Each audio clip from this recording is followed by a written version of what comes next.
But how has AI changed continuous discovery? I think it depends on who you ask. And I really am conflicted about this. So let's talk about two different paths of how AI impacts this. There's the path of how does AI affect how I do my day-to-day job? And then there's the path of how does my job change when I'm building AI products? So in the first path, I love AI as a thought partner. So like even if I'm defining outcomes, I might be chatting with Claude or ChatGPT about my outcome and how I might better frame it or how I could better measure it. It's probably not telling me what my outcome is because it needs a lot of business context for that. I mean, now people set up projects with all their business context and maybe it could help with that. But typically our outcomes are coming from our executives. And so maybe we're using it to refine that activity. I do know some teams that are starting to experiment with having AI interview their customers for you. I actually think we live in a world where this is very possible. I'm a little bit concerned about what it says to our customers. Like we really want to learn about you, but not enough to spend our own time doing it. I also have some concern about like one of the benefits of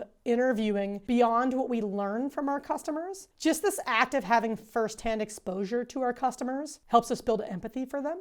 Yeah. It helps us see the gap in how we think and how they think. And I don't think like reading a transcript is going to get you that benefit. So I'm still a big advocate of humans talking to humans. One area where I'm really torn on is on synthesis. So I know a lot of teams are starting to use AI for synthesis. Here's what I like about this. I know a lot of teams that do no synthesis. They conduct interviews, the notes go into a folder, they never look at them again. If that's what you're doing, I think AI can help. My caution is I've experimented a lot with like my synthesis versus like Claude's synthesis or ChatGPT's synthesis, and it misses a lot. You have to work really hard to get it specific, to help it really identify opportunities.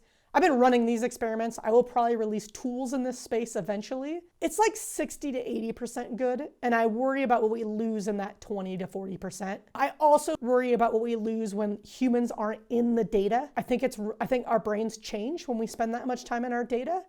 So I'm not going to say never on that synthesis part. In fact, the way I'm starting to think about it is for our evergreen, like our everyday mundane things that we work on, maybe we don't need to go deep, and AI synthesis is more than adequate. For our differentiators, for the things that really differentiate us from our competitors in the market, I'm probably going to go deep and still do my human synthesis. And then I know David Bland is experimenting a ton with AI in helping you identify assumptions and even helping you identify assumption tests. And I think there's a ton of potential there too. What I fall back on is I'm a big believer in AI augmenting human work, not replacing human work. And so I really caution people that when they start to use AI in discovery, to really think about how does it accelerate but not replace what you're doing.